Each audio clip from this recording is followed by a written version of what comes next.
Why are there so many shows starring Muppets and dozens of movies too? They said they'd watch everyone and they mean it. It's something that they've got to do. So now they've pledged you a lifelong commitment. The Muppets, Matthew and Sam.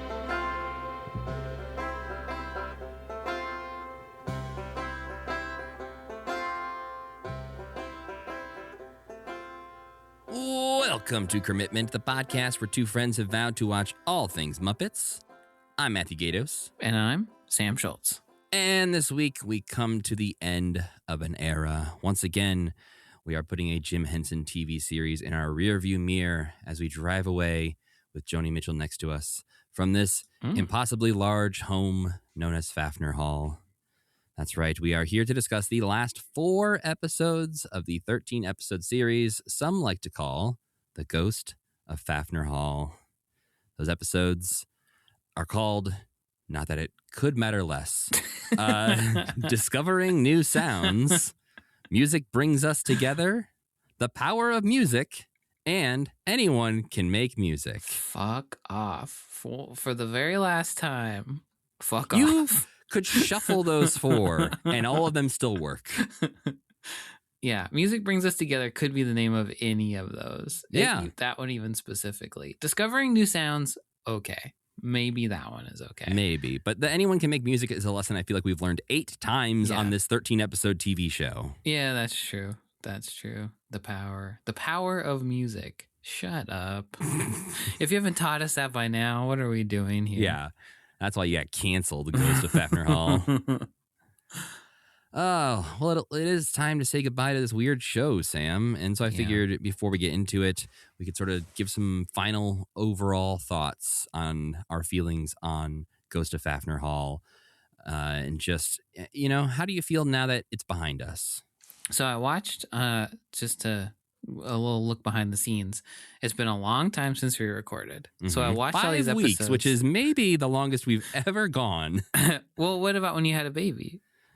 Okay, second longest, and there wasn't a baby this time. Yeah. So we just took 5 weeks off. Well, just accidentally. So I watched these episodes twice because I watched them for the first time. And then my cat died. And that was part of the 5 weeks. It's kind of like the opposite of a baby being born. Whoa, you're right, man. One break was for life, one break for death. Was for death. Wow. It's like equal opposite reaction. So I watched these twice. And the second time I watched them thinking, is this show good? And what do I hate about it? Yeah. Honestly, I think there's 2 things that I despise about this show. Ooh, I think there are moments, and when I watched it a second time, there were jokes I picked up on that were kind of like, oh, maybe this is a little smarter than I'm giving it credit for. There's 3 things. I thought of a third one. Number 1 bad thing that I don't like is just how the main characters look. And it's really more of a problem because there's so many, and we've said this a million times, so many classic Muppet Show, like literally from the Muppet Show, taken out of mothballs, put on this show characters. And they just don't look good in comparison. Yeah, they kind of always look like they're melting. And I feel like, I can't prove this, and I'm sure it's not true, but I feel like by the last episode, somehow they look worse than they did in the first episode. Oh, like they're just kind of starting to crack. Yeah, and stuff. like they weren't. They're falling apart. They weren't made to be moved or talk or anything. Like they were just built. Yeah. And then someone was like, "All right, so we're gonna puppeteer these," and the guy who made them was like, "What? You can't move them. They'll start dissolving immediately." I do think Farkas looks okay. And I think it's because he's a bad guy. Yes. And I think it works for him that he's uncanny and creepy. He's like looking. cartoonishly evil looking. So building on that, Fugetta's neck makes me sick. Wait, It's is so that the second thing on your list of 3 things you hate about the show? Yeah. And it's not a subset of the first one, which is how gross the puppets look. Okay, No, maybe I'm fine. Maybe I'm just clarifying for the audience and myself. Understanding your three things are: one, how gross the puppets look; two, how gross specifically Fugetta's neck looks. I'd like just all of us to take a minute to think about how thick her neck is. It's one of the thickest necks I've ever seen. She looks like a professional football player. Yeah. Such a thick neck. And it's so gross looking. And this is your main character. And this is what I have to look at. I don't want to see that. That big, veiny neck. And then the third thing is, and this is really the thing that I think bothered me the most my second watch through. Mimi and Riff are fucking annoying. Especially Riff. I can't stand that Riff guy. Riff is like sometimes even just like a bad, like kind of like Gobo, like just like a bad dude who you're like, fuck that guy. Yeah. But his voice is annoying, and the things he does are annoying, and he's just annoying. He's also got like the head shape that makes the least sense. Which, if you've never watched the show and you only listen to us talking about it, probably doesn't make sense. But like everyone else feels like even when they're ugly puppets, they're beautifully made, like sculpted to look ugly. And his head just is lumpy in weird places and not shaped in a way that it feels like they just sort of took a thing of Play-Doh, threw it at the wall, and they're like, that's our last character. We've been struggling to figure out this last one. That's it, guys. Well, it looks kind of like a hand also. Like you can see but he's the got these like weird, I feel like the side of his face is bowed, and then his head is so tall. I hate him. I'm looking at him right now. He's no good. But he's also just, his whole thing is annoying. Yeah. I think you could have a show with Wild Impresario, Farkas, and the Ghost of Faffner Hall. That works okay. I think there's a version of this that was a Fraggle show, and that works okay. I think learning about music and having musical guest stars is great. One of the best parts of the show. I think it does a piss poor job very frequently of teaching you anything about music. One of these episodes in particular, I mean, ends with one of the characters saying, that was the best explanation of that I've ever seen in my life. And I'm not sure if they're joking or not, because it was like the most nonsensical thing I've ever seen. It's also like 50-50 on whether or not they're actually going to tell you that the guest musicians are musicians. Towards the and you can tell in the last episode, there's a few of them where it's like, and that's Los Lobos, like as a voiceover. It's like they watched the first 6 or so and they were like, oh shit. We just had this guy play a janitor and nobody commented on it. And nobody said, hey, you look a lot like this guy. Kids aren't going to know who that janitor was. And we paid him $1 billion to be here. But these last episodes I did notice go out of their way to say, hey, it's blah, blah, blah. Especially the Los Lobos one. I feel like they were all like, whoa, is that Los Lobos? Yeah. But I just don't think it's a very good show, unfortunately. And I've been thinking, sorry, I'm talking so much, but I've been thinking a lot about about Jim being like, why can you get guest stars and I can't? Yeah. And then and whoever it was saying our show's about something. It was. I mean, that's kind of like, I wish I could scramble it up and make Jim be the one who was working on the music show or something. And not the Jim Henson hour. Something different behind it. I do think it could have been something interesting. What if it was even, I don't know. It could have been like the Muppets teaching you about music, you know? Yeah. Anyway. No, I don't know that it would have been do you think? better with the regular Muppets. But it is weird to not have them here, but like you said, have some of the Muppet Show characters in the background.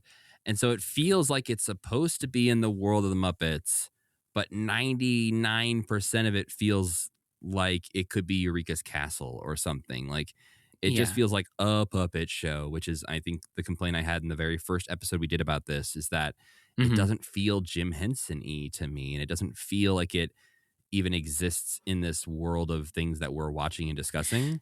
I think the Wild Impresario gets the closest to feeling Jim Which, Henson-y. you know, having Richard also, Hunt voice a main character, like perform a main character, makes a lot of sense that you're going to at least hear some semblance of characters he's played on Sesame Street and things. When he shows up as the iguana, every time I'm like, yep, this is great. He plays a weird bird in one of these episodes. That's also great. But do this more. But I think, honestly, there's things like I agree with everything you said. And I think that on top of that, there's moments where I actually was like noticing poor directing on this series, which is not a thing I think we've ever even discussed on this show in 5 years. But there's times with like the blocking and the staging where characters are just turned facing away from the camera to talk to other characters. And I'm like, no, like you don't do that on TV. You have characters, fake it and sort of cheat to talk to each other so they can face the camera and we don't have to stare at the back of their heads. And this show, I feel like multiple times in these episodes just forgets that this is a show for humans to consume later on. And there's moments of bad lighting where it even makes the puppets look worse than they did in other scenes. And so I think the bar was low, I will say, going into this show. I didn't expect a lot, but I was hoping for slightly more, and I didn't get it. It met my expectations for how bad I was expecting it to be. I think there was enough moments where I was like, that was kind of fun, but it was always with the musical guests and not with the puppet characters. I think I wanted this to rise to the level of, which is a sentence, I'm about to say a sentence no one has ever said. I was hoping this would rise to the level of Little Muppet Monsters. Yeah. In that... I know exactly what you mean, but that's you are the only person who does. In the whole world, yeah. But we did not love Little Muppet Monsters, but there was some gems in there and things we liked about it that we could see sort of where the ideas were coming from. And maybe if they gave it another run episodes, like they could figure that out. And there's always the Gunko. We'll always have Gunko. This show doesn't have its Gunko Ain't moment. a single Gunko in this show. I mean, I'd say good riddance to it. I'm ready. I was talking to somebody today and they were like, well, you got to go talk about Muppet Babies, right? And I was like, I wish I was talking wow. about Muppet Babies is also pretty bad. Well, don't worry, Sam. We got plenty of that coming up soon. Yeah, we got Muppet Babies, Cartoon All-Stars to the rescue, etc. But for now, Sam, we can't avoid it much longer. How about you tell the people what we watched this week? First, we watched Discovering New Sounds, air date November 13th, 1989. It's Make a New Sound Day at Faffner Hall, which is a new holiday that was just invented by a riff. It's pretty self-explanatory. Everyone spends the day making new sounds. It's also the day that Farkas gets his new robot, a humanoid automaton he dubs Marcus. Okay, immediately... Maybe the Gunko moment actually was Marcus. As you were saying it, I was like, oh, right. I did like this Marcus robot. was pretty good. And he looked great, too. And Farkas declares Marcus to be his new best friend. He says, finally, I have a friend. Sam's falling in love with this episode. Farkas sets the robot to the task of rounding up and kicking all of the musicians out of the hall. But this plan runs into a snag when the robot tries to grab Fugetta, who is a ghost, as you will remember, and goes right through her and down the stairs. Marcus is all smashed up, and the musicians have a secret ulterior motive to doing this. They wanted to make some new sounds, obviously, so now they have a supply of computer parts that they can use to build a synthesizer. So Mimi goes to try to pretend to help Farkas fix up Marcus, his best friend, but in reality, she's just stealing pieces out of his broken up body and then goes back to the Wild Impresario's office and builds a synthesizer. Marcus, meanwhile, comes back to life, but he comes back different, dancing and playing little tunes. He finds the musicians playing their synthesizer and joins in, thanking Mimi for saving him and changing his life and threatening to throw out the music-hating Farkas. Mimi stops Marcus from doing this and offers to let Farkas stay on the condition that Marcus can play in their electronic music concert that they're having that night. So basically, they kill Farkas's best friend, then reanimate him as an enemy. And they're the good guys. He's a robot. It's fine. Well, he seems to have a soul, I would argue. Then we watched Music Brings Us Together, air date November 20th, 1989. Farkas has a plot to turn Faffner Hall into a haunted house attraction starring Fugetta, but he has a problem. She's about to leave on her annual trip around the world. He finds a book written by a relative of theirs, Great Uncle Fishknife, who in life studied ghosts, and discovers that if a ghost becomes solid long enough, they can't become incorporeal again. So he tricks Fugetta into staying solid for too long and then chains her to a chair so tourists can come in and look at her. Her friends find her and bring her to the roof where they use the power of communicating with songs to summon Great Uncle Fishknife, who tells them that if they all sing the same note loud enough, it'll break Fugetta free. They do, and it does. Next was the power of music. Farkas is really sick, and he blames the combo of music and being haunted by a nasty old ghost for his condition. He wishes Fugetta would leave the hall, and his prayer is answered in the form of Madame Moo Moo, a ghost exterminating old woman who just happens to knock on the door of the hall at that exact moment. Farkas sets her out to exterminate Fugetta, but first makes Moo Moo promise that she hates music. She says she does, though this is quickly shown to be a fib as she's dancing and singing to the tones of Los Lobos the second he turns his back. She is still dedicated to the cause of killing Fugetta, though, and eventually tracks her down and starts chanting an exorcism spell. Fugetta takes the advice of her talking composer busts and joins in, turning the chant into a song and rendering it ineffective as a ghost-busting spell, but very effective as a cure to the common cold, which heals Farkas. Finally, we watched the last episode of The Ghost of Faffner Hall, which aired on December 4th, 1989. It's an early Christmas present for the world, basically. Yeah. World peace was achieved this day. Jim had the wrong show pegged as his show for world peace. Fraggle Rock didn't end wars, but Faffner Hall. Canceling Faffner Hall did, yeah. It's time to start planning the 103rd annual Fugetta Faffner Memorial Concert, but it is also time to pay the rent. And our heroes, per usual, are broke.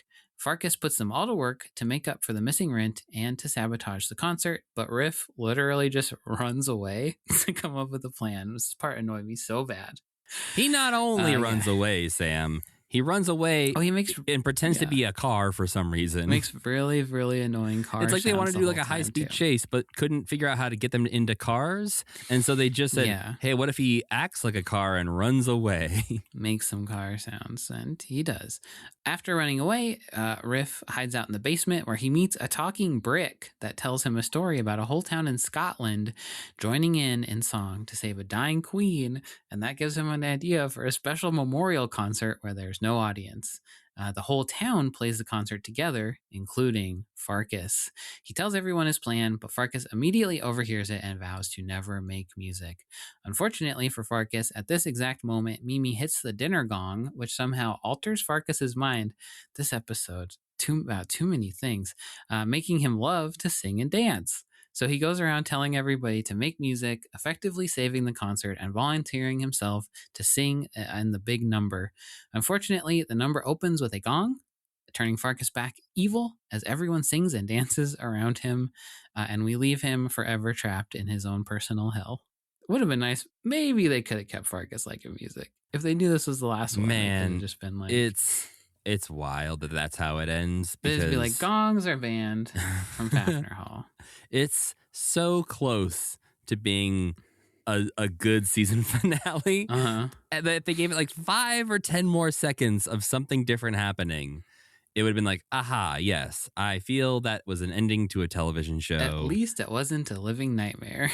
And instead, we get Farkas hopping around, but fighting off music. And instead of succumbing to music and changing his ways, the credits appear and we're done with Faffner Hall forever. And you're like, oh, I really, really thought something was going to happen there. This is kind of a bit of a Tales from the Crypt or something for Farkas. What if they just don't ever stop singing and then he's trapped on that stage forever? Well, I mean, that's probably what happened. He's probably still there. I mean, we can't prove otherwise. So getting into that first episode we watched, called Discovering New Sounds, from November 13th, 1989, written by David Angus and Patrick Barlow, directed by Tony Kish, who I definitely insulted just mere moments ago. But yeah, Fugetta's singing and playing the piano while the Wild Imp is playing fiddle and Mimi is playing some sort of flute. Once again, the Imp and Fugetta playing music. And in singing? Ways, yep. Things that they've both said that they don't do in previous episodes. Incapable of doing, actually. Oh, I could never. I make music, sing. Me? I'm the businessman who pays the bills. Those were alternate. You ever seen that show Fringe? They Friends. No, I have not seen Fringe. I think that's what it was called. Yeah, it was a show where it was like Joshua two different Jackson? Universes. Yeah, with Joshua Jackson. And some episodes took place in one universe and some episodes took place in the other universe. And that's what this is. I did not know that about Fringe. Throughout. So in one universe, if you get the show's good. Yeah, it's a great show where if you get it, doesn't sing. Well, yeah, Riff comes in and says, it's Make a New Sound Day. I feel like this is every day in Faffner Hall. But Riff says he just made this up, which is, again, just adding to the list of annoying details Just about kind of Riff. an annoying thing to do. Imagine your friend shows up to a work meeting. And it's like, hey, Sam, guess what? It's Make a New Sound Day. And you're like, what are you talking about? It's like, come on, man, make a new sound. Like, is that on a calendar or something? No, man, I just made it up just now. Just thought of it 5 minutes before our meeting. And then he spends the whole day making it everyone's problem. Beep, bop, boop, bop. Yeah, that was a new sound, man. You enjoy that? And then another day he runs around pretending to be a race car. Or is that this day? I can't fucking remember. That's the last episode, I think. So this is all one, like this whole series is one day. Just the worst day of I mean, to be Farkas's fair, I don't life. think they ever change clothes. No, they never go to bed or anything. No. I think Riff actually has a few different outfits. We do also get references to the wild imp taking baths on certain days of the week. Yes, that's true. A couple of those. And also, Fugetta does say that she spent months trying to get unchained from that chair that she's chained to. Oh, does she say that? I just wrote it down. She says, I believe hours, weeks, months, which makes me think she's overstating things. Because I think that we do see the first group that comes through.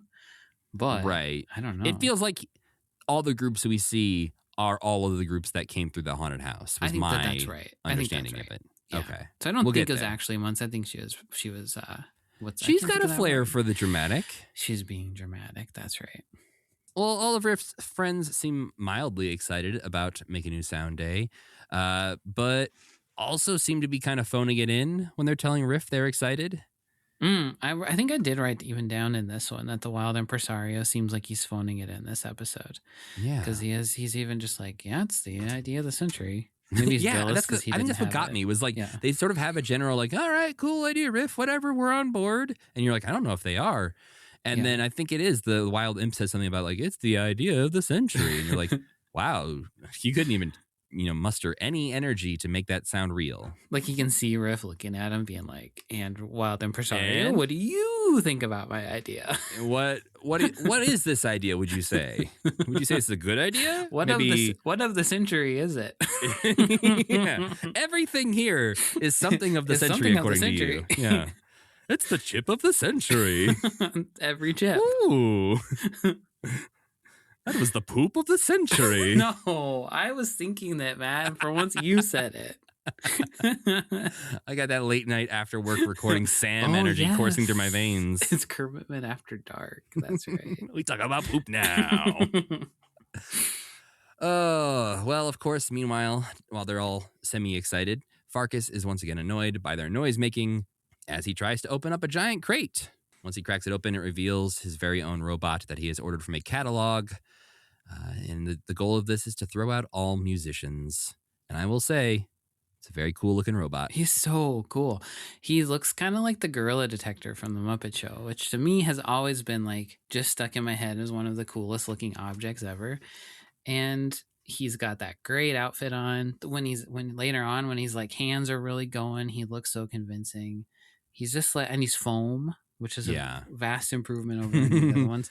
Just the way he moves is so cool. Yeah, I love Marcus. I feel like in a different show, Marcus would have been like a main character. He'd be like, oh, that's the robot that we fixed up to love music. In general, Jim Henson Company, people attached to him, people near him himself, good at making robots. Yeah.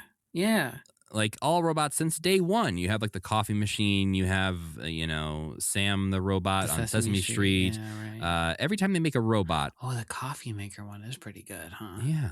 The talking machine that Cookie Monster eats at one point, which I think is also maybe the coffee machine. There's just something about it that works. But yeah, Muppet robots, good. But this one specifically, he's just a little different. I think it is the foam head. He's got like a spacesuit almost on. His outfit like he's wearing is an outfit. so specific in such an interesting way. I think is a good part of it too. Yeah. I did have the thought though, as much as I do love Marcus, what if this was Digit? Digit loves music so much. Is this the Right, but origin that story of Digit? Right. This could be like a turn of like you glitched Digit and now he loves music. Or he orders a robot thinking he's going to use this robot to do whatever he wants. But what he gets is a Digit who actually is like, I love music. Sorry, dude. I just feel like the problem is that requires that people will have watched the Jim Henson Hour, which, as we know, didn't happen. Yeah, I guess that's only for people like us now to appreciate. You can't start a Jim Henson extended universe. We got Frackles running all around this place, so don't tell me you can't. Yeah, that's true.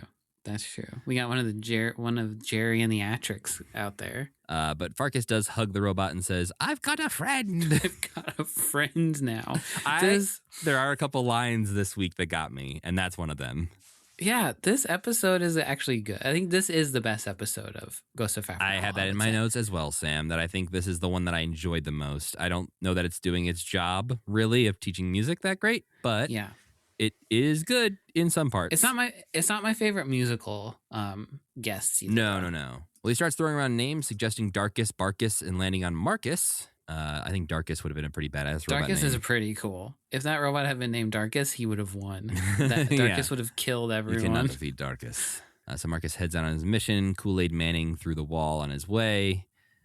The crew, who just learned about this holiday, is already struggling with creating new sounds.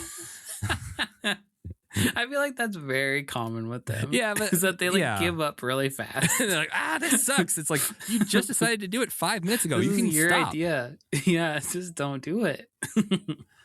But they overhear Marcus and Farkas throwing out some penguin musicians. Fugetta announces, "Farkas is a disgrace to the name of Faffner. Imagine if the hall belonged to someone who wanted us to make new sounds." Mimi says, "I can't." And Fugetta replies, "That's because you haven't tried, Mimi dear." Why is that necessary? There's not a chance in the world I thought that was leading to anything. When she said... You mean to Mimi saying, I'm having an idea. Well, yeah, because when she said, "Imagine if the hall belonged to somebody who wanted to make new sounds," I was like, that's got to be the end of this scene, right? But no, Mimi saying, "I can't," is like, oh, no, wait, what's happening now? But it does lead to Mimi having an imagination sequence because she must now imagine it.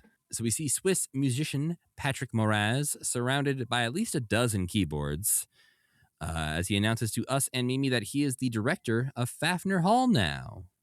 So see, what we're doing is we're in an imagination sequence where this guy took over Faffner Hall and loves music, because you can tell because he has all the keyboards. And you got to have that many keyboards if you're the keyboardist for Yes and the Moody Blues, Matt. Do you? I think you need at least maybe one. I think any fewer wouldn't cut it. They all make a different sound, I bet. And one's just a piano. Well, I don't know, actually. Yeah, you need that many. I think you need that many. Well, he puts on a performance on all of his keyboards for us that feels... For a long time. If I'm going to give an overall note to Faffner Hall, shorten these things a little bit. They don't need to be 3+ minutes. Make them better or something. Yeah. Give them something to fill the 3 minutes up if they're going to be doing something for 3 minutes. I don't know. But then the imagination sequence just ends after the performance, and that's it for that. And I guess everybody could see it too, because they're like, wow. That's the annoying thing. This happens, I think, maybe in every episode this week. They just do something like that, like an imagination sequence or a musical number, and then nothing happens because of it, and they just move on. Well, almost all of them happen devoid of outside of reality or just to one character. I'm getting angrier and angrier about future episodes we're going to talk about here. Mimi does decide, though, to make a synthesizer, which she knows will make new sounds. Riff asks where they would get the components. Time to murder a robot. It's Mimi's first idea. Yeah, let's fucking kill that guy. Who cares? Yeah. They're like, well, did you see a robot? He's obviously part synthesizer. We're in an era right now where we're talking about AI a lot, and people hate computer, people hate robot. I guess Mimi wouldn't have any trouble also hating robot, but even from this time period, looking back, that's too mean to the robot. I couldn't smash up a human-shaped robot. I guess I could if I had to, but I wouldn't immediately say, I'm going to kill that robot and rip his guts out and use them to build something else. Yeah, but he's human. He's a human-ish. I guess. He doesn't look like You don't Ben. mind that they murder this robot? They don't murder him. He comes back. I guess so. He comes back different, though. There is, though, a moment later on where I think Mimi actually is arguing, making a case for AI. So I'm not sure her feelings on robots. You're right. She does. She's a little confused. We did get another one of my favorite lines, though, in this moment, because the wild imp is getting really worried about getting thrown out of the hall. And Fugetta delivers the line, "Wait a minute. Even a robot couldn't throw a ghost out, could it?" And that's the kind of, I wrote that down too, because it's like, do they know that that's funny or not? This is usually you can usually tell. I can Yeah. usually tell when people do, but this time it's just like We run into this with Muppet Babies, where occasionally we run into an episode where we're like, wait a minute, why is this funny? This show isn't good or funny. yeah. What How are did they do doing this? Was it here? an accident? Yeah, I mean, it's the natural conclusion for her to draw in this episode. Well, and she runs off saying, "Leave the robot to me." Like she not only realizes it in that moment that like, wait a minute, a robot can't take a ghost.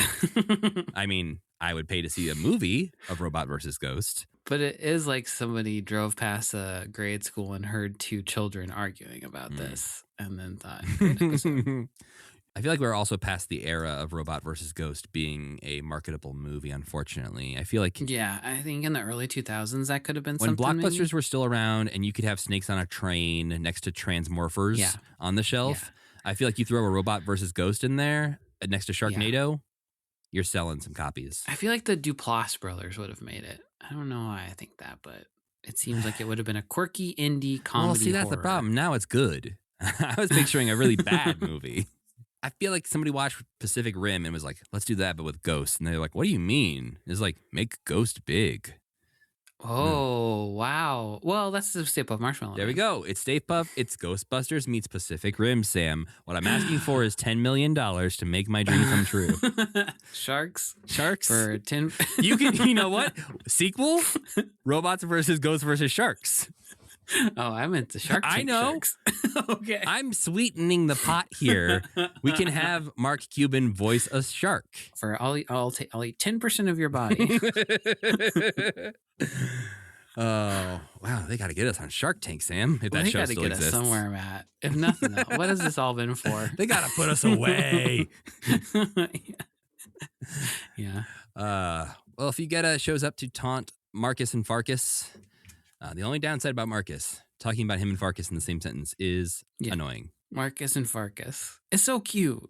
Don't kill him. Well, bad news. Marcus can't get his hands on Fugetta, and she tricks him into falling down the stairs. And he fucking dies. Dies in Farkas's arms. And it's like very dramatic music as Farkas carries Marcus off. Yeah. And he like vows revenge and everything. What do you think Mimi's plan was before this happened? I think this was always her plan. Well, no, you mean like how to kill Marcus? Yeah, like she thought, I want to get components from a robot, but she didn't know he was going to fall down the stairs and break.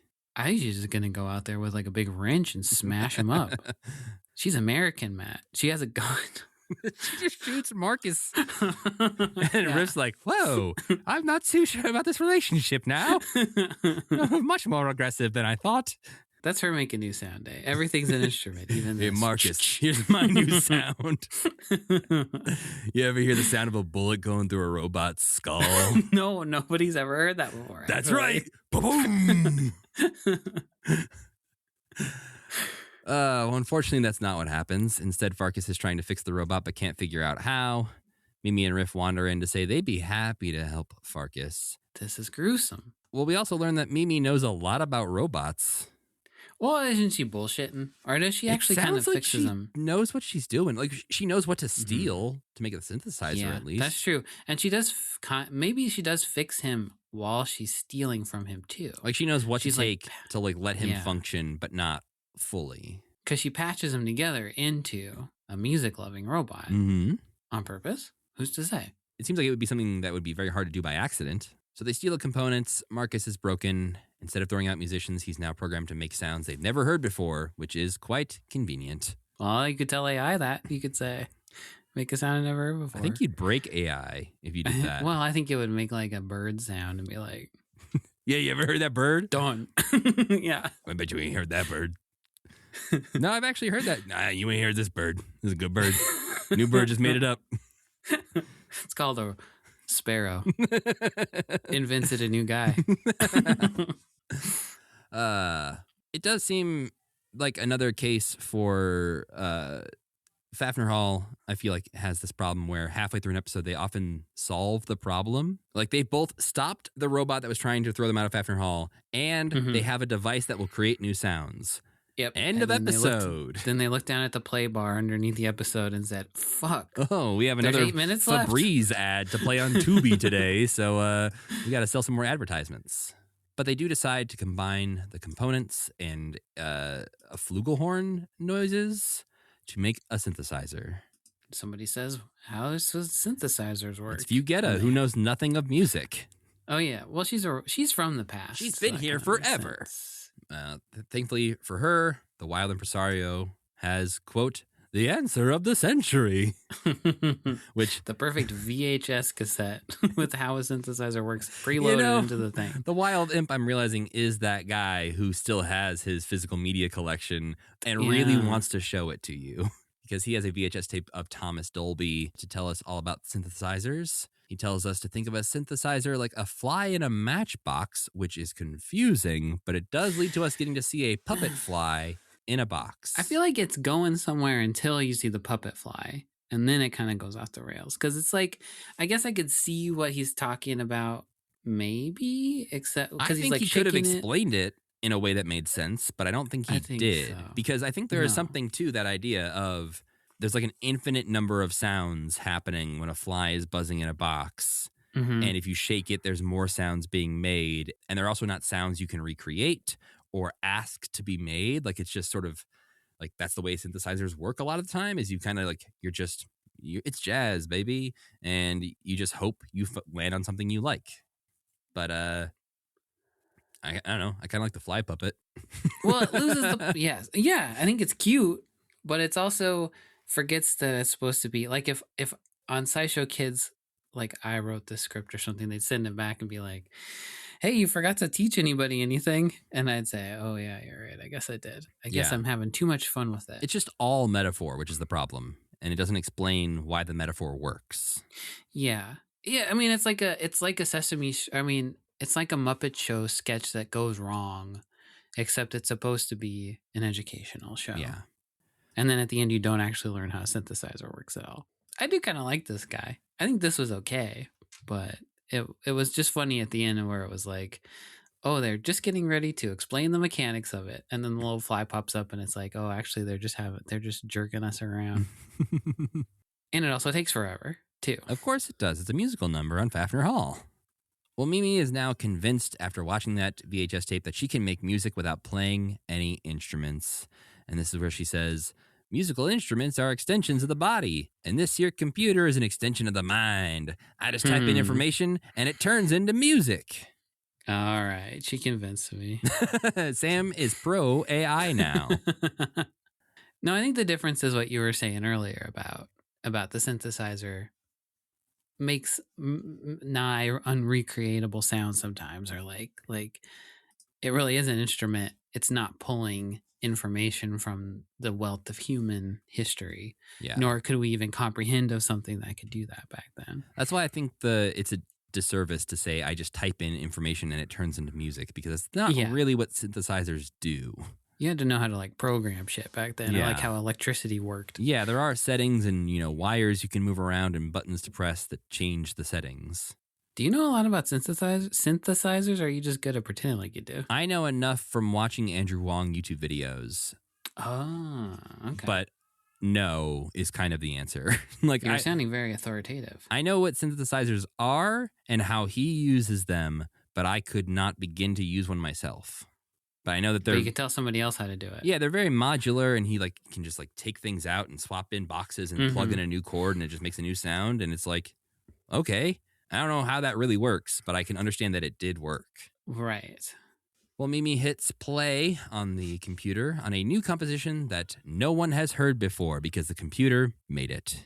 It tracks the robot, who comes in and joins in making his own music. And then the robot turns on Farkas, saying, I'm afraid I must get rid of you. He thinks Mimi is his master now because she saved his life. Little does he know, she also stole his body parts. She killed him in the first place. No, Fugetta killed him. She hatched she'd get like second degree murder or whatever. Like, well, I don't think that would hold up in court. If I told you to kill somebody, yeah, I guess you're right. If I told you to kill somebody, I don't think you have any evidence that her and Fugetta coordinated their efforts here. yeah, I think you're right. I mean, if you're in the room, you see that Fugetta came out with the idea by herself. Yeah. Now, I think there's definitely a crime if someone got murdered and I ran into the room and I poked their stomach. Oh, and pulled their heart out. I'll just take these. Yeah, I need these large intestines. That's a different crime, though. But if you brought them back to life, different. I think also a crime. A crime against God. Yeah. Yeah. There's no rules that say you can't Frankenstein. You think reanimating a human being is a crime? I mean, no one seems to like it in Frankenstein. They put the laws on the books after the Frankenstein thing. Yeah. We're not doing everyone, that. This is unanimous, right? We're all going to agree that while this wasn't in the books before, thanks to Mary Shelley here, we're going to go ahead and add this one. I don't know. I think the first person who reanimates a corpse isn't committing a crime, but everybody else after that is. Well, I guess the race is on. Yeah. You got to be the first, though. You get one free. Maybe that's what was happening in Frankenstein. He was like, he was racing all of his friends. Man, Todd down the street's getting real close. He's so close. And then Marcus is starting to throw Farkas out, but and he's like begging basically, and Mimi like intercedes on his behalf and says, no. Don't throw Farkas out as long as Farkas agrees to let Marcus play in the big show. But why not just throw him out? Why not just have an anti-Farkas device? They're like, we hit the part in the script where we'll end our TV show. Uh-oh. Yeah. But yeah, Marcus. That would have been a really sad way to end it too if it was just like you're thrown out, your best friend, we brought him back to life, and now he will guard you from ever stepping foot in here again. Well, Marcus does agree to play at the concert, which I don't even know if a concert was mentioned previously, but these fools are always doing concerts. Yeah. Just like we have a hall, I guess we have to put on concerts every day. Yeah. An electronic music concert. Yeah, he demands it must be electronic music. Marcus puts on an EDM show. Mm-hmm. But yeah, that was, even though we said quite negative things about it, maybe the best episode we'll discuss this week. Yeah, I think the best episode of Faffner Hall. Except, you know what? Actually, some of the ones in the beginning were kind of okay. Like the one where the Wild Impresario's old friends came and he told the story about dating, what's her name? I think the problem is if you experience like 3 random episodes of this show, you might be like, hey, that ain't so bad. But the more you experience and the more you see these characters not stay consistent or just have to listen to their annoying voices. Well, and I wonder if even going back to that one, if we would be annoyed by the backstory now because it doesn't go anywhere or because it randomly just comes up, and we've fallen for that too many times now. Well, the next episode is Music Brings Us Together from November 20th, 1989, written by Jocelyn Stevenson and Patrick Barlow and directed by Tony Kish. We open on a tiger with an unfortunate accent playing the sitar for riff. Mm-hmm. And Mimi rushes in with a poster she found that says, "Do you want the thrill of your life? Come and see the Ghost of Faffner Hall every day except Wednesday." My ass would be there. I mean, I can tell you as someone who's seen it, the Ghost of Faffner Hall is not the thrill of my life. Not really that impressive. No. A blue old lady. You have a blue, disgusting old lady chained to a chair. This is also a crime. Yeah, if the ghost is corporeal and you have her trapped against her will, I mean, is that kidnapping or the ghost waive all rights? Some people have with it because, like, not only are they not believing that it's a ghost, it's also that, like, this is maybe a little too weird for me. It's weird. Yeah, it's weird. But is it illegal? That's the question. What can you do to a ghost that's legal? You think any interaction with a ghost could potentially be illegal? Oh, I didn't think that, but now I do. Oh, no, I think so. I think that's why they don't interact with us much, because the ones who do are breaking the law. Well, Mimi and Riff somehow are pretty sure Farkas wants to turn Faffner Hall into a haunted house, based on that one-sentence description. Fugetta comes in to say goodbye as she's headed out on her annual trip around the world, as she goes to visit all of her dead and alive friends who make music. I think that's kind of a fun idea. Yeah, I have a weird part in my notes right now, which makes me feel like it just says, a nearby pig hears this and starts playing some music on an oboe from Thailand. There's an oboe pig. I did write down about the oboe pig too. It's one of those notes you write down that you're like, I should have written more context around that one, because is there any reason that happens? Let's see. That's an oboe from Thailand. Oh, well, why? Why do you say that? The only reason it happens, I'm remembering this now, is because Fugetta has to say her really gross line. Hearing that music has made me go all solid. I'm going to start saying that. Ooh, this hot dog made me go all solid. But she says, I can't hear anymore. I can't keep Great Uncle Fish Knife waiting, which is apparently the main reason for her journey is to go visit her ghost uncle. I'm really confused about Great Uncle Fish Knife. Mm. He's too instrumental in this plot for both Farkas and for Fugetta, because he wrote this book about how to kill ghosts, right? Or like how to capture ghosts. But why is that important? You know, Sam, I think you may be asking a question that the writers of Faffner Hall did not ask themselves. It doesn't come up later, really, except like he knows how to bring a ghost back. But I feel like a ghost would know how to come, like an old enough ghost would know how to come back, and that's acceptable. So the book could have just been like, I don't know. And also Farkas is friends with us. Well, we'll get to that in a second. I feel like it's also worth noting that your parents got to recently meet Great Uncle Fish Knife. Oh, yeah, they did. They went to the Center for Puppetry Arts in Atlanta, where he is on display for no one. What do you? Oh, yeah. In that everyone on the Muppet. walks by that case and says, "Who the fuck is that guy?" He was on the Muppet Show too. Was he? Yeah, he was. Oh. He was in a act I don't remember about ghosts in space. Gosh, who was the? The singer? crew of the Alpha Centauri thing. That's right. Okay. That's right.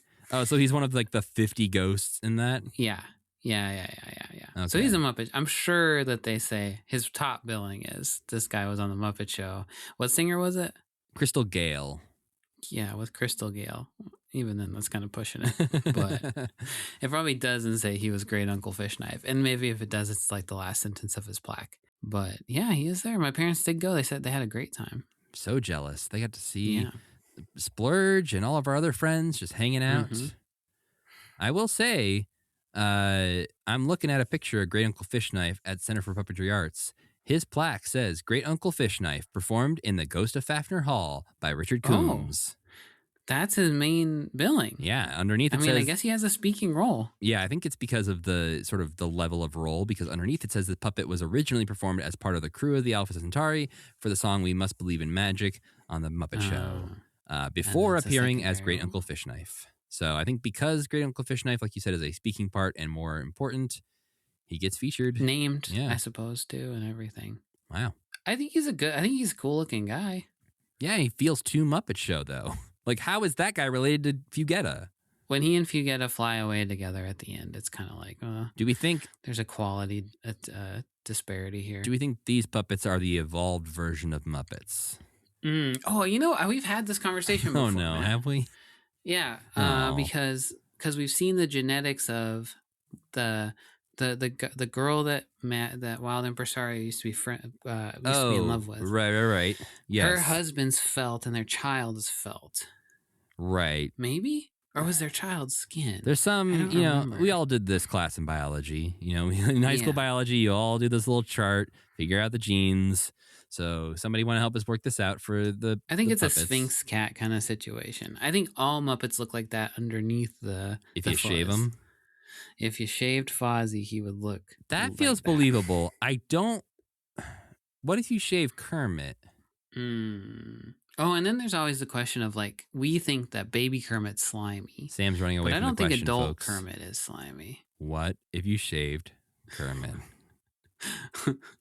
I don't know. Would he be human? Would he be like? Would he be flesh? Would he be flesh under there? Can you not shave him because it's actually rubbery frog flesh? Oh. Well, so I'm wrong. I'm just wrong. I mean, they're just different guys. I guess whatever the least upsetting option is to you right now. When they ask Fugetta why she didn't tell them about Great Uncle Fish Knife, she says because she didn't want them to have bad dreams. They just build so much up about this guy. She doesn't say anything about that in the moment. She just says, oh, of course, because I didn't want you guys to have bad dreams. Oh, what's this poster about? And then when he comes out, he's just kind of pretty much a normal guy, except a ghost. Yeah. His head comes off. Well, Fugetta runs in to confront Farkas about this haunted house idea. And Farkas has a skull sidekick suddenly.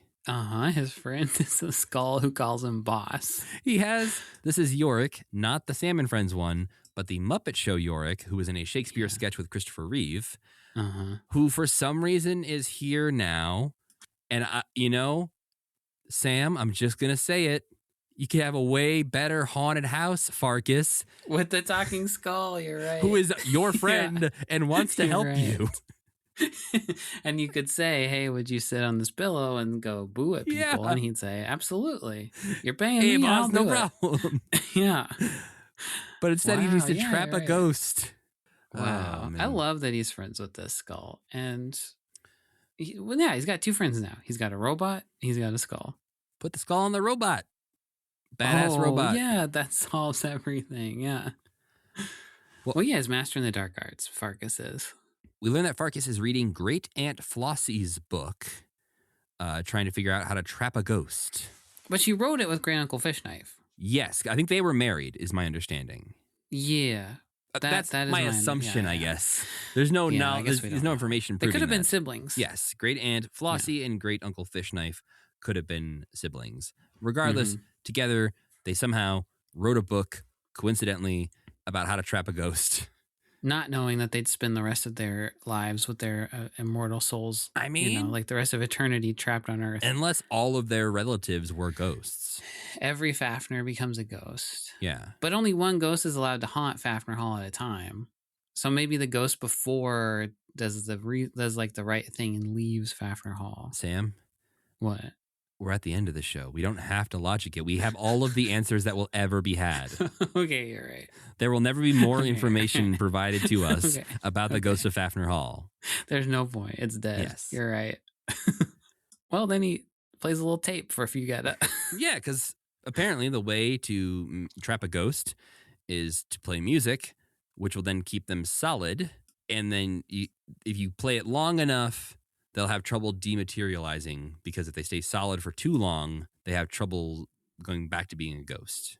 Yeah, get it, folks? Yeah, you understand. You were even ahead of us. You probably even said it before I did. But yeah, we get a tape of Yomo Toro, and we experience a bunch of technical difficulties where it plays too fast, too soft, and too loud, and for no goddamn reason. No reason at all. It's just really annoying. Don't you think it would make more sense if Farkas was playing the tape really slow? Yeah. Instead of really fast. Or if he was trying to make mess with it and like doesn't time. understand tape players because he doesn't know music and like Not implied. no. He knows his way around a washing machine. He knows his way around a VHS Yeah, the player. only consistent thing in this goddamn show is that a washing machine will be in a background. Yeah. They do call it out in one of these episodes too. Yeah. Around this time, I was wondering what happened to that haunted house because we hadn't mentioned it in a while. We also hadn't mentioned the weird trip around the world or the idea of music bringing us together.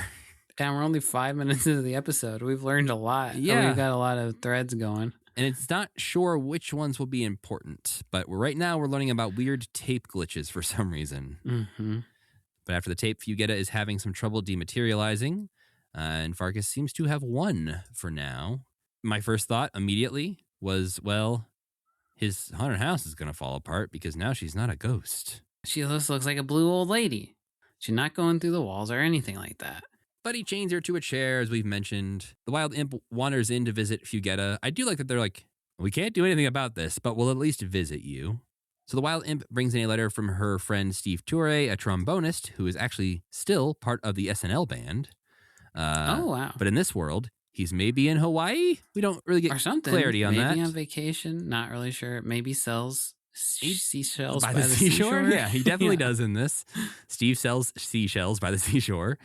And he's playing these seashells and didgeridoos to entertain a fantastic family of tourist dragons that aren't just any dragons. They are Butane, Gertha, and Earl, the puppets from Dragon Time, which is the fictional show inside of Puppet Man, the pilot that did not turn into a show. How many years before this was that show made?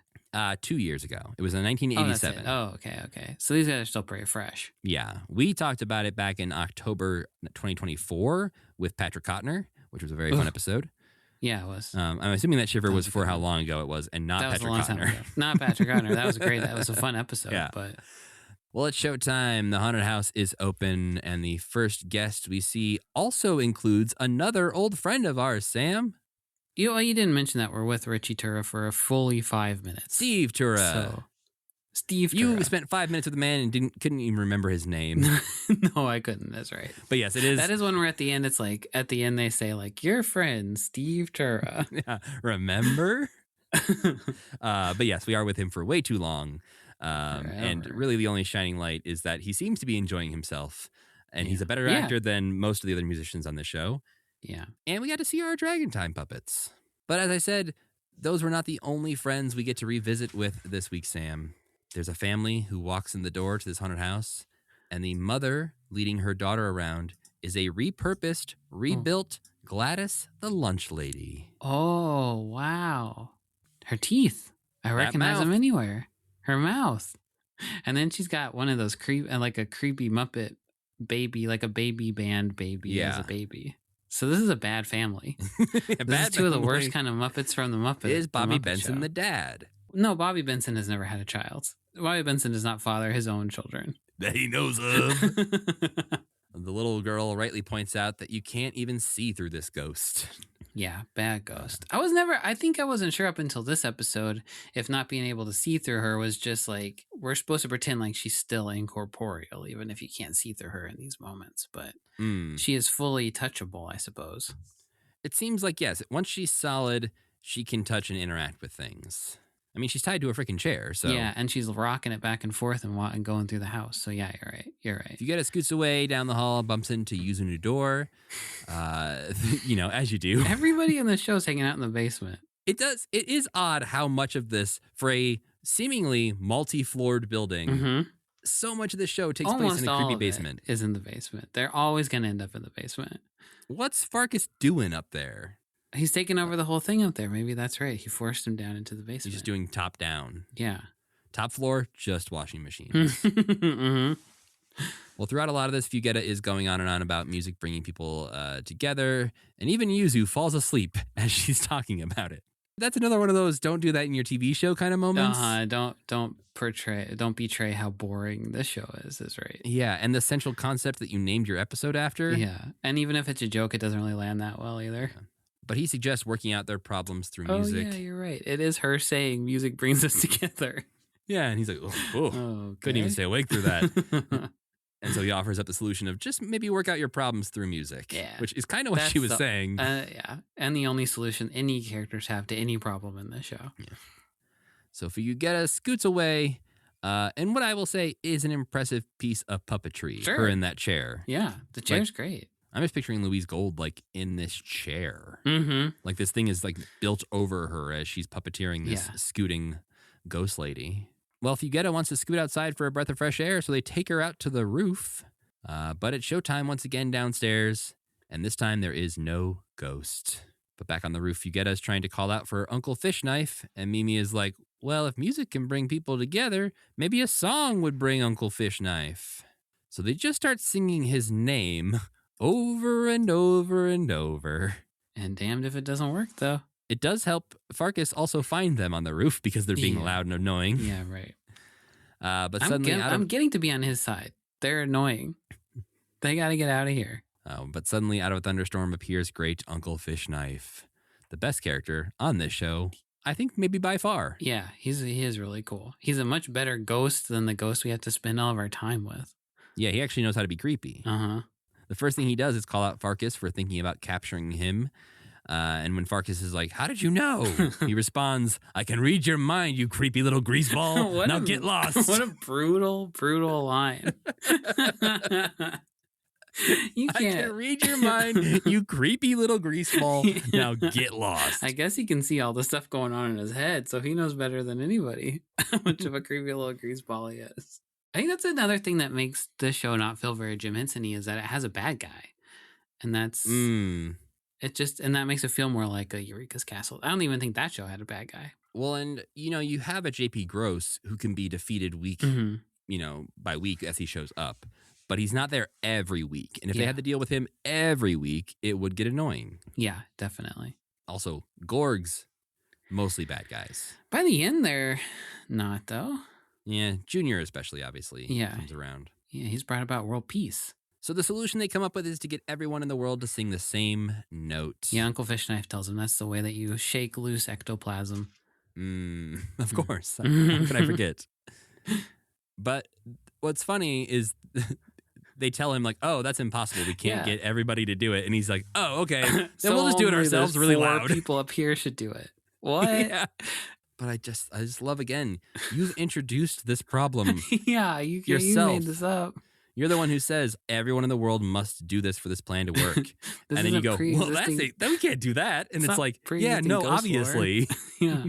There's no rules here that you have to follow. You can appear in a thunderstorm and read people's minds. Can you not go tell everyone in the world you must sing the same note right now? Oh, yeah, you could implant it in their heads. Or just possess them or something. A shot of the earth with Great Uncle Fishknife's big head over it, like Andros being like, all right, just everybody. humming. G flat, let's go. Well, unfortunately, we don't get to see the whole world, but we do get to see all of Faffner Hall scream singing this note, and it leads to an explosion. And Fugetta dematerializes. She was only materialized for like 2 minutes also. It sucks to be a ghost. Before she turned solid forever, you know? I thought for sure we were going to learn how she died in this last episode. She almost it's like she wants to tell us how she died and then doesn't. And nobody wants to hear about it. Because they all like, know. Yeah, we know. They all know and it's too horrible to hear again. Yeah. Maybe she tripped down the stairs. So that's how Yeah. she knows. That's how she kills robots now. I think she got caught in some wagon wheels. Oh my God. Wow. That's she just my like fell guess. off the wagon and just, whoa. Maybe that's why her neck looks like that. got It's all broken. Maybe she like swallowed a chicken whole. Oh, and that's why she can't sing. Yeah, she got chicken in her throat. She's got chicken in there. It does look like there's a whole chicken in there. Ugh, I'm looking at it right now. The whole Costco roasted chicken right Ugh. in there. Well, this leaves Farkas with no ghost for his haunted house because Fugetta and Uncle Fishknife take off on her annual trip. Yeah. And that's the end of the episode of a show about teaching music. Well, yeah, what did we learn? Nothing. Not a damn thing. The characters forgot halfway through what the episode was supposed to be about. All we learned is that some musicians exist in the world and this ghost is friends with them. Yeah, instead of the interesting thing, which is like some forms of music are used to pass down oral traditions. And we learn almost nothing about that because we have to learn about how this ghost is going to get out of the chair. But it's she's not. The other ghost is a good ghost, Sam, and I'm glad he's here. Ghost. Yeah, but we'll never see him again. The show's over. But we'll always have you creepy little greaseball. Creepy little greaseball. Yeah, if he was the ghost of Faffner Hall and Farkas tried to take over, he'd just kill Farkas. The show would rule so much more. Farkas would become the protagonist, though. Yeah. Like Great Uncle Fishknife. Not a hero. No, you try to kill me every week. You have actual knives. Well, the third episode we watched is The Power of Music, written by Jocelyn Stevenson and Patrick Barlow, directed by Tony Kish, from November 27th, 1989. And I'll say it, Sam. Dear God, this one sucks. You know what I was going to say? I kind of like this one, actually. Oh, man. This is maybe my least favorite episode we've watched. Okay, interesting. Just because I had to rewind this episode multiple times to understand what the hell was going on. Oh. And making me rewatch parts of Faffner Hall is a felony, I think. When I rewatched this one, I was kind of locked in. I liked it. Right. Let's see. At the beginning of this episode, we learn that Farkas has a cold, and the last thing he wants to hear is music, which is kind of always true. Yeah. I thought he was saying that the music was making him sick. But he also is healed by the power of music. Well, he's a man of contradictions, Matt. He doesn't understand how the world works. Well, unluckily for him, Fugetta and Mimi are working on music for an old guy's birthday party. Really sad music that will make him want to die, which is what Fugetta even says. An episode, the only reason they bring that up is so that later on they can say that the other lady is also going to the same birthday party. But it doesn't matter. Right. It doesn't matter. It doesn't matter. It doesn't. That's the tagline of the show, man. It doesn't matter. Faffner Hall. It doesn't matter. Well, as they run Farkas off with a jaunty tune, Mimi jokes, "Oh, the power of music." And so at least I guess they paid off the title of this one. Out in the lobby, we meet Madame Mumu, who just lets herself in because she tried ringing the doorbell and nothing happened. This, of course, leads to our favorite character returning, Richard Hunt's iguana character, who comes out frustrated from the back saying, "Oh no, don't tell me it's not working again. Excuse me, lady. Could you do me a favor? Could you go out and try it one more time?" Completely insane that this is a character with a multi-episode arc when no other character in the entire series gets one. This part of the episode is good though. Yeah, it's great. Because he goes over, the iguana goes over to a door, looks in a window where he finds a bunch of sleeping people and yells at them, "Someone's at the door!" And we learn that Faffner Hall's doorbell is really a room full of musicians reacting to a blinking red light and playing the doorbell song live every time someone rings it. And if they try to fall asleep, they get yelled at by a lizard. But that's the kind of thing this show should be. Yes. Imagine that it's like this Pee-wee's was... Breakfast Machine, but with music all over the place. If only this show had that many, like, had this one good idea in multiple ways of like, this is a house like made of music that exists on music, but is like powered by real humans making music. Gotta suck to be on episode 11 and write that scene and then be like, oh, fuck. No, man. Can we go back? No, too late. We already made all of them? Okay. Well, Madame Mumu comes back in and we learn that she's a ghost exterminator.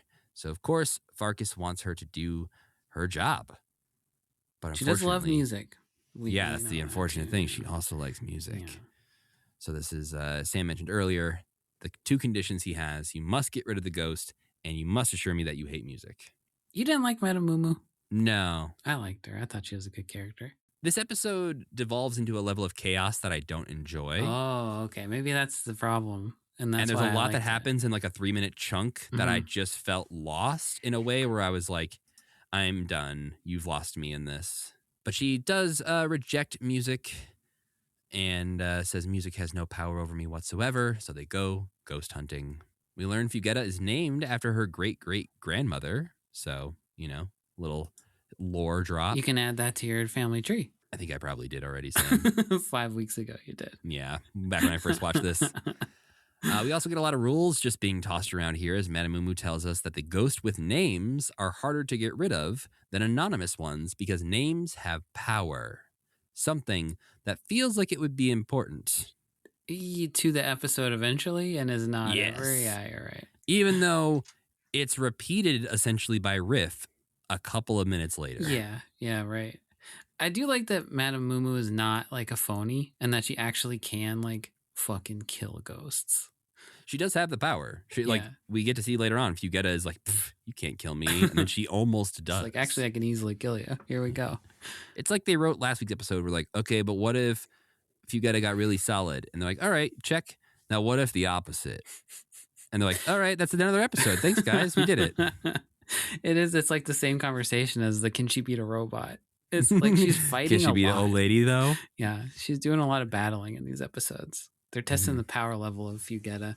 Well, as they're walking around, Los Lobos is playing in a nearby room, which distracts Madame Mumu with their good music and terrible acting. I thought their acting was charmingly bad. I mean, it's like local commercial insurance bad. During this, Madame Mumu is distracted and is kind of into Los Lobos. Yeah, she does. I like her because she dances really cute too. She's just like really loses control. Well, and the one guy, Caesar, in Los Lobos, is talking about how he's not able to play happy music because he's so sad. He lost his girlfriend to another man, and that's when we learn that Madame Mumu also lost a partner to someone that she refers to as a psychic floozy next door. Yeah, this part's good. You don't like this part? I liked that part specifically. I don't like that it just immediately turns into, thanks to the power of music, both she and the Los Lobos singer forgive their exes. Yeah, come on, why not? I guess it is the title of the episode. They have to do it's it. The power of music. I think they do something here at the end of the scene, too, that I thought was going somewhere, and then it doesn't. And I think that's just added to the chaos, because at the end, the singer from Los Lobos says that he will find someone new with whom he can build a new tomorrow. And Madame Mumu's like, and seems to think that's a good idea. Right as she turns and sees Farkas. And I thought, well, clearly she's going to fall for Farkas right now. It does even kind of look like she sizes him up a little bit. I think so. Yeah. I think there's a moment there that feels very, very obviously that she is thinking about wanting to marry Farkas. But he's below her contempt, it turns out. Well, Farkas and Madame Mumu go to find Fugetta, but in the process, they come across the wild impresario, who Mumu mistakes for a ghost.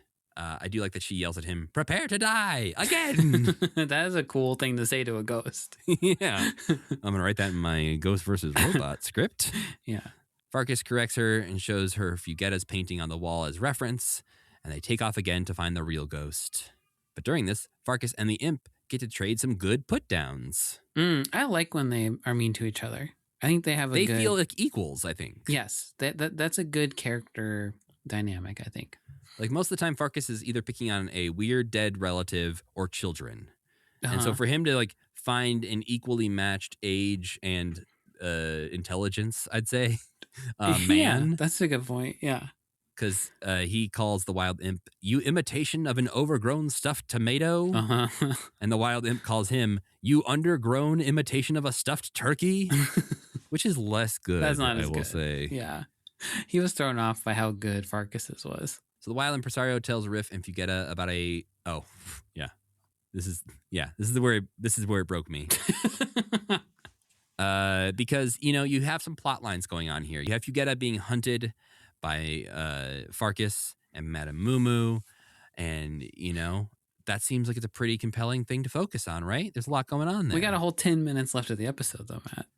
Oh, right. So instead, the wild impresario is going to walk back, all sad that he got yelled at by Farkas, and tells Riff and Fugetta about a local restaurant where you can pick your own soundscape.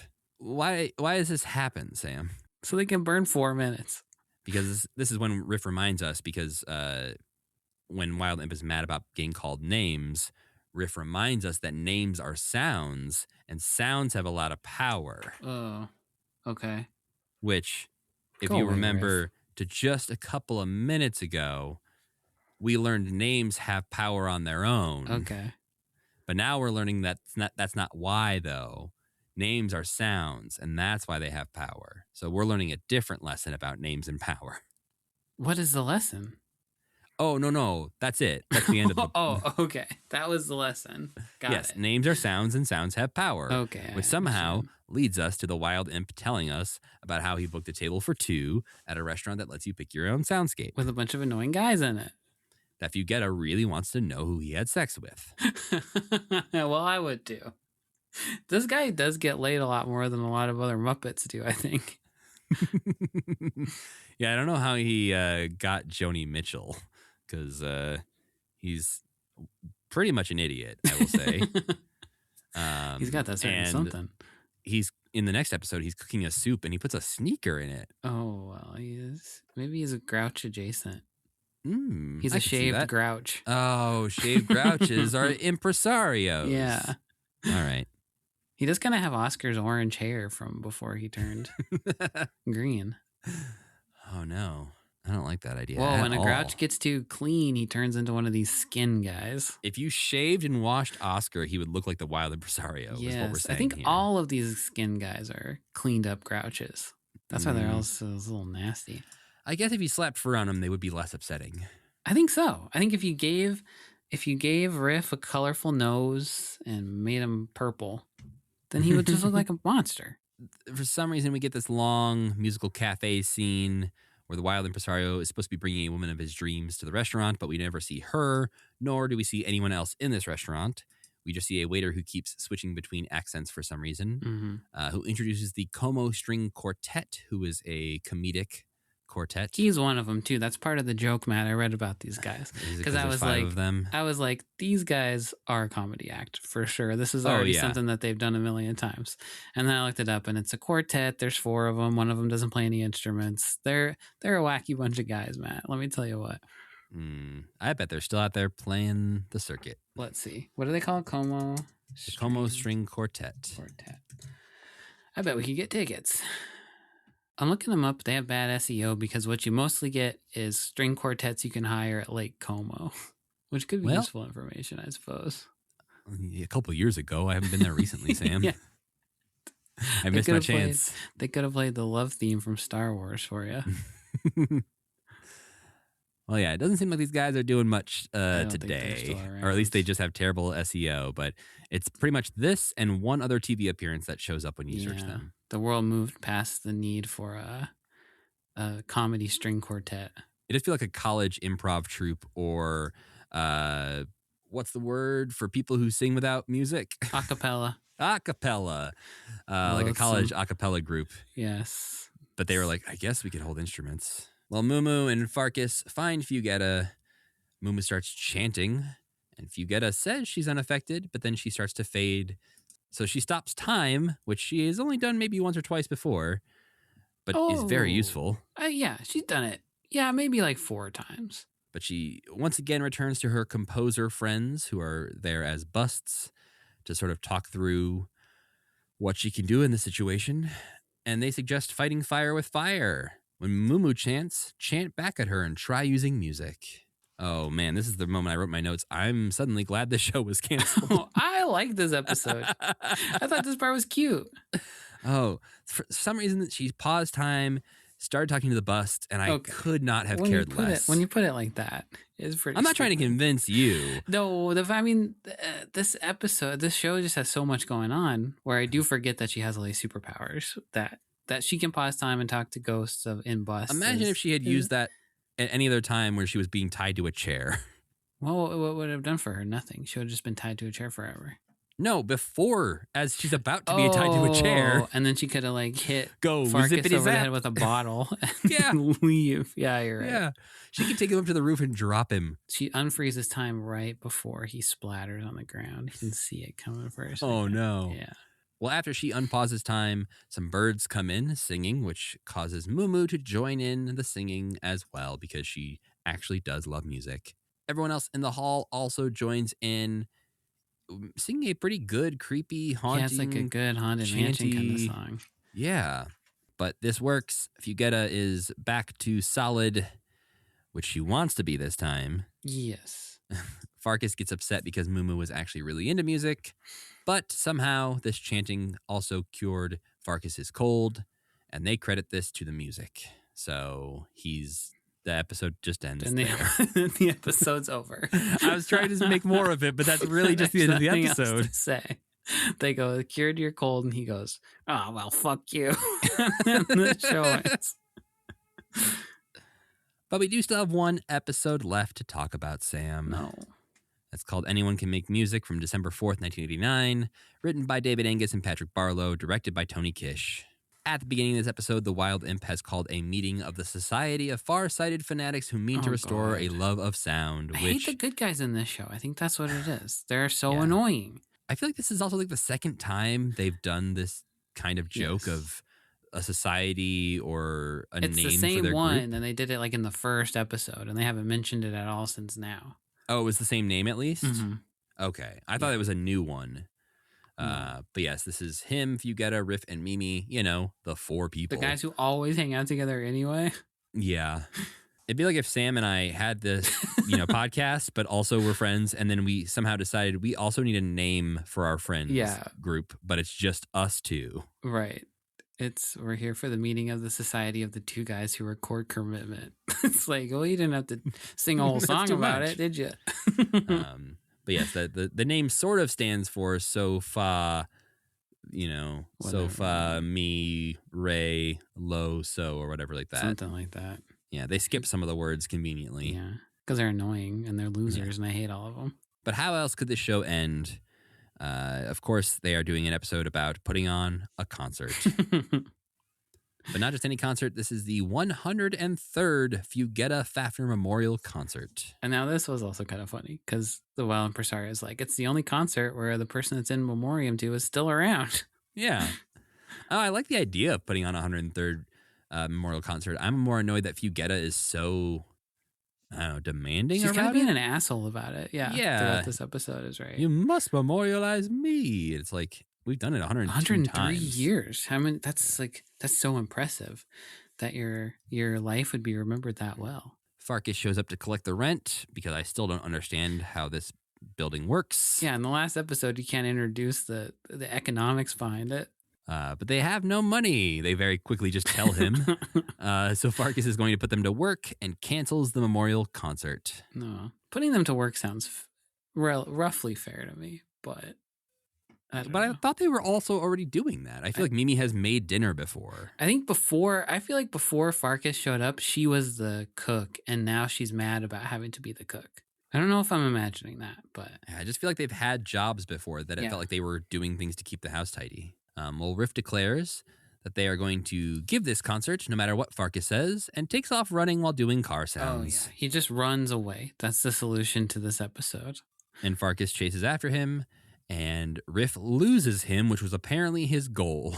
But he loses them how? By ending up in a dungeonous basement. As per usual, in Yep. the dungeony basement. Do you think that they sat around and thought like how is Riff gonna get away, or do you think they were just like That's one He'll of the just more run this confounding. time. Yeah, I can't even try to logic out that one of, hey, there's a problem. He wants you to work. Okay, what if I run away? Okay, that kind of works. What if I run away as a car? Suddenly, a face appears in the stone wall. Speaking of weird. And this is a memory stone portrayed by Scottish musician Robin Williamson. And he's doing a storyteller-like performance Mhm. that's just not a good visual effect at all. Well, I kind of liked it. I thought the rock face guy was kind of cool. He could have looked more like a rock face guy. This is the Jim Henson Creature Shop. Right. He could have been there with his face painted into rock a little bit, like PETA in the Hunger Games, and Exactly like PETA in the Hunger Games. and more like a rock. Isn't that so? PETA in the Hunger Games. Okay. He was a cake decorator, right? Is that the concept of his character? I think he was is a there baker. cake? I think he says he's good at decorating cakes, and that's why he's good at making costumes for himself. Why do they have a cake decorator in post-apocalyptic America? Is what I want to know. But Someone's got to decorate the cakes. I guess somebody's got to decorate the. You gonna get rid of cake just because the world is ending, Sam? I guess no. You can still eat cake. Just put a plain frosting on. That's it. one of the main things they will let you do, actually. Is Let them eat cake. That's right. Oh, okay. That makes sense. They only Let have them eat cake, and this guy is gonna decorate it. Yeah, some of your cake's gonna look like a carrot or something, so you think you're eating other stuff. Yeah, we can't give you vegetables. We'll give you cake that looks like vegetables. It would be so hard to be in love with somebody who you saw painted like a rock. That's why she never really could get into it. She's like, oh yeah, She like goes in to kiss him, and then she just sees his face as the rock. It's like, oh god. Anyway. Well, this rock face is going to tell us the story that takes place in the highest of highlands in the darkest days of the Dark Ages, when he was a young stone then in Castle Drum Druid. But he's also the guy, right? He's also the guy, Okay. and also the memory stone thing and him being a stone in this castle has absolutely nothing to do with anything else. No. It feels like they just really wanted a way to tell a Dark Ages Scottish story and needed to invent a very convoluted way to do that. And congrats, guys. This, for a second, even though it was like not set up to be that way, was what I thought they were going to talk about, how Fugetta died. Oh, like this is going to be her actual backstory? Yeah, Yeah. because she is the queen. This is weirder because this is a Scottish Fugetta and a Scottish wild impresario playing characters in this story that the Stone Wall Man is telling us about the queen getting ill and close to death. Her husband, played by the wild impresario, is William the Good, and she says the cure to this is the sound of music. But in this world, Mick Farkas the Bad, her half-brother, had banned all music from the castle. But then a bearded bard shows up, also played by Robin Williamson, the brick wall man, and he demands that they fetch all the people to come play music to save the queen. Well, that's the point of it, to give them the idea to have a show where everybody is playing the show. Yes, I'm saying it's convoluted. I understand why it's there, but like I don't know how it even. He doesn't need to be like, he can get that idea from other places. Yeah, but to suddenly introduce the idea of a stone wall memory stone man is such a high concept idea. Yeah. Oh, sure. It doesn't make not any only a damn face sense. in the basement wall, but a face that is a memory stone because they want to tell an ancient story, and there's no one else around who can tell an ancient story except for a guy who's also a stone in a castle. Wall. Oh, maybe like a ghost could tell a fucking story. You run into a Scottish ghost. Well, Hannah, why is this the idea that I just don't remember well enough? Why this is the idea that they have that's going to change, like, save the day? Well, it's the idea that anyone can make music. So you don't need, because they banished all the musicians from the castle. They did. But Robin Williamson comes in. Oh no, I mean in the says, real, not in the story. Why does having a concert that everybody gets to play in the thing that's saving the day in this situation anyway? Well, because Riff decides. Oh, sorry. Before we get to that, though, Okay. I do have to wrap up Stone Man. Oh, okay. Who we find out he tells the story to Riff, and then thanks Riff because that freed him from his stone prison, and he fades away. Stone. He's a story. He explained all that in the beginning, Matt. I didn't realize he was trapped. Yeah, who trapped him? What did he do wrong? Is this like a Jafar situation where you shouldn't have freed him? There's an ancient Fafner who was like, I can't believe you freed the Stone Man. Freed the Stone Man? But no, the idea that Riff gets is that anyone can make music, which he's going to use to put on a whole concert where everyone makes music, even Farkas. Why? To teach Farkas that music's good? Yes, he is getting it in his head that the solution to this problem is to make Farkas like music. They're actually just doing the one idea that doesn't make them any money. But if they can get Farkas to like music, maybe he won't care about money. Next idea is to kill him. Yeah. That's a close option too.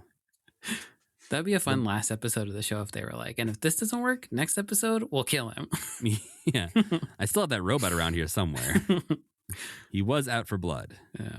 Well, the Wild Imp and Mimi are fixing a washing machine. Fugetta is upset that she's not going to get a memorial concert and is complaining while watching everyone else do work. But Riff runs in saying, if Farkas made music just once, I'm sure he'd love it. And everyone else is like, okay, I don't know about this. We tried this before, I think, but okay. Well, Riff tries to trick Farkas into almost playing some music by hammering on a washing machine, but Farkas catches on and is like, hey, I'm getting out of here before I accidentally play some music. Fugetta is now complaining to the belly bashers, grunt bags, and the thing that claps about the idea of Farkas making music and how ridiculous of an idea that is. I like that she's just hanging out with these like cosmic terrors. I like it because they're dusting and cleaning the room. Yeah. And so once again, she's not doing the chores and they're just like, they've accepted their fate. They're like, I guess we clean now. Yeah. It's fine. My name's the thing that claps, but whatever. But one of the belly bashers points out, well, if anyone can make music, why not Farkas? And Fugetta is like, oh, when Riff said it, it sounded stupid. But now that you say it, maybe there's something to this idea. It's almost like Riff didn't need to go talk to the wall, man. Yeah, one belly basher could have solved this whole problem. Yeah. Mimi and the Wild Imp are now preparing dinner. Riff says something about trying to trick Farkas, and our favorite creeper, Farkas, overhears them, so now he's on to their evil plan. So he sneaks into the kitchen to, I guess, hear more of their plan. Mm-hmm.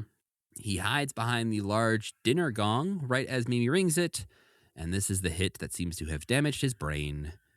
As she strikes it, he comes out demanding that everyone should be making music all the time, and they have to put a concert on. And now he sings everything he says. We also, again, sort of solve the problem. Yeah, everything's fine now. You don't need to convince him to join the concert. It's all he wants to do. And yet we have half the episode left. So they think Farkas is just trying to trick them back. And so they decide, I guess we just keep working so that he doesn't get us, I guess. I'm not sure what would be the worst case scenario there. Yeah. So Farkas is dancing down the hallways, singing when he runs into Mikola Petri, who is currently unblocking all 812 sinks in Faffner Hall. But in her day-to-day life, she is a Danish recorder player.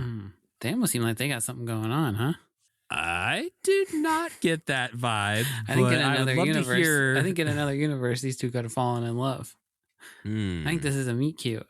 I could see that now that you say it. I understand what you're getting at because there is this ends with them duetting of him suddenly knowing how to play piano and her playing her recorder. How great would it be if Farkas fell in love with a lady who played music or someone who played music and was like, well, you know what?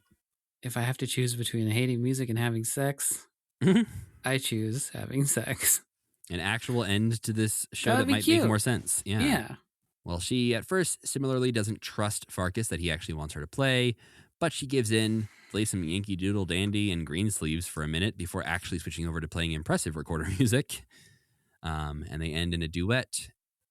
And I kind of hate this Farkas more than evil Farkas. I was going to say the exact same thing. He's so annoying now. He sings everything. He's a theater. He turned into a theater kid, just like you always said he wanted to be.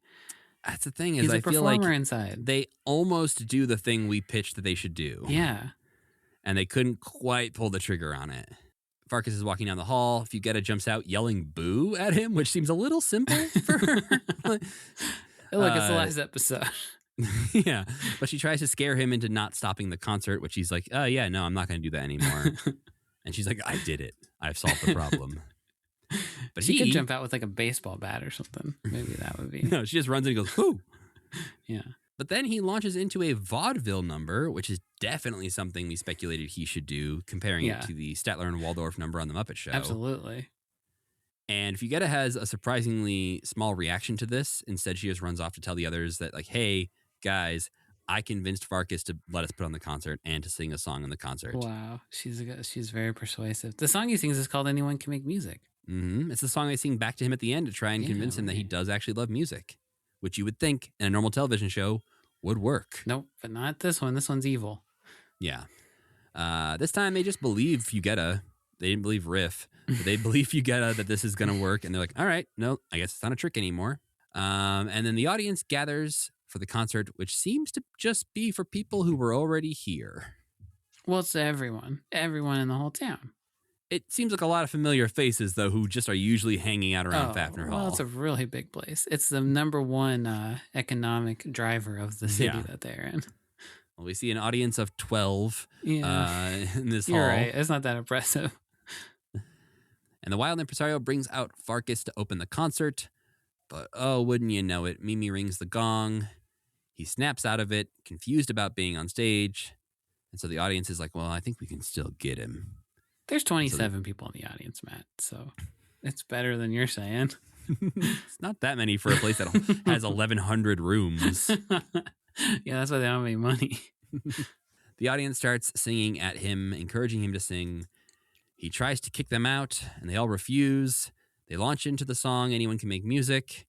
And during this, you see glimmers of hope. You see Farkas hopping. You see him smile, but he fights it off. Yeah. And at the end of the day, Farkas wins. Yeah, he does. He really does.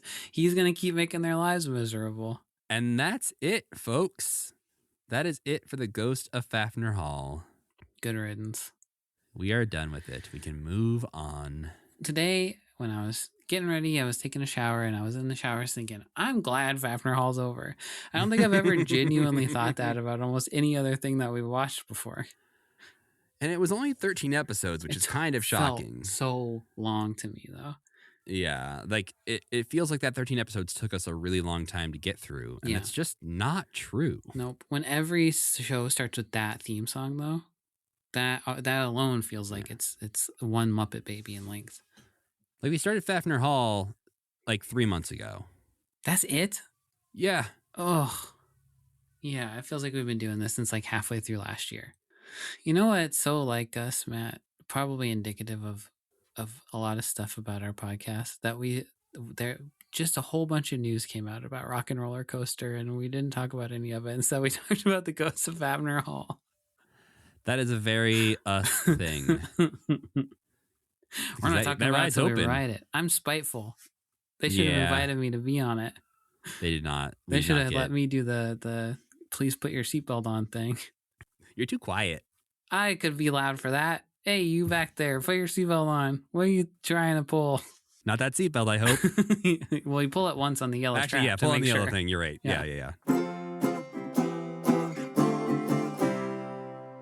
So, Sam, before we get out of here, what non-Muppet things did you enjoy this week? Oh, it's been so long. Or this past 5 weeks that we haven't recorded. Long. Yeah.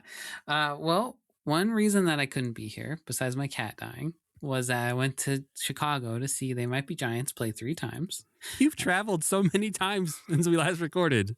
Yeah. So much life has happened. Yeah. Spokane, Chicago, probably somewhere else I'm not remembering. My house. Your house for a birthday. Not your birthday. And I saw They Might Be Giants 3 times, and that was really fun. I would recommend, even if you don't like They Might Be Giants, I actually feel like they're fun. They would be fun for you to see. It was such a good show. So that was one thing that was fun. And then the other thing is I got really obsessed with Nirvana, the band, the show. You know this? I am aware of it. I know almost nothing about it. I didn't know anything about it. And then the movie was streaming. So I watched the movie and then I was like, I understand maybe even less than I did before. And so then I watched the web series and then I watched the TV series and then I watched the like little cartoon that they made that's secretly like more episodes of the show. And then even though it's about a bird and a monkey, and I want to watch the I'm learning movies how that they much I made. really don't know about this as you speak because none of this sounds familiar. The rabbit hole doesn't go that deep, but there is a little bit of one. But I thought it was very funny. I liked it. It's the movie's really good, I think. Very impressive. There's lots of moments where it's like kind of like Jackass a little, or not. Well, what is it like? It's like Dirty Grandpa kind of. Where oh yes, a cultural touch point everyone can relate to. There's moments of the movie where they're talking to real people and they're not being mean to them or anything. They're just like parts where they're like running through the streets and they're like, will you hold this please? And it's like something crazy. And then the people are like, okay, I guess if you say so. And they're real people. There's like less of it scripted than you think that there would be based on how these people react to them. It's just like, it was a miracle that it's like Nathan for you a little bit. So it was just like, it was a miracle that all worked out for you. So it was very fun to watch in that way as somebody who makes stuff, to look at it and be like, I have no idea how you'd even begin to make this whole movie, first of all, look like it takes place in 2008 very convincingly for no money. But yeah, I don't know. It was fun. How about you? I've been still watching through Marvel stuff. I just finished Luke Cage season 1. Oh, yeah. Which was enjoyable. I liked it. But it's I'm on to Iron Fist now, which seems tolerable. But I didn't hate it as much as everybody else did. I think the fight scenes weren't that great, but it definitely, so far, I'm only on like the episode 2 or 3. Yeah. It's definitely already my least favorite of the 4. But we're also watching Cheers right now. You're going to be watching that forever. We are. But it's mostly that, like, I've seen a lot of Cheers. Devin has not seen much Cheers at all. And we were looking for a new, easy sitcom to watch and not have to, worry about keeping up with a show on Apple TV Plus or something that's coming out. And so we just wanted something consistently good and how's it hold up? Fun. It holds up so well. It's such a well-written show and genuinely funny. And there are some moments where you're like, they're handling this topic, and then they actually do a good job of it. So good job, Cheers, I guess. I'm sure there's parts where they will fall flat. But so far, halfway through season 1, we're doing pretty good. Well, we got to let you know what we're watching next time on the podcast. Episode 1 of the Ghost of Faffner Hall. No! Gotta run it back. See, maybe it's good. We're going to do it minute by minute this time. Oh, no. Well, next time, we'll actually be saying goodbye to another season of television as we finish up a surprisingly short season 6 of Muppet Babies. Right. By weirdly watching the last 2 episodes of the 11-episode season. Wow, maybe we won't talk for 2.5 hours. Doubtful. So those episodes are called The New Adventures of Kermo Polo. No, it's not called that. I didn't make it up. And the season finale is called Goosetown Babies. No, it's not. I'm excited now. What is Goosetown Babies? Great question. What does that even mean?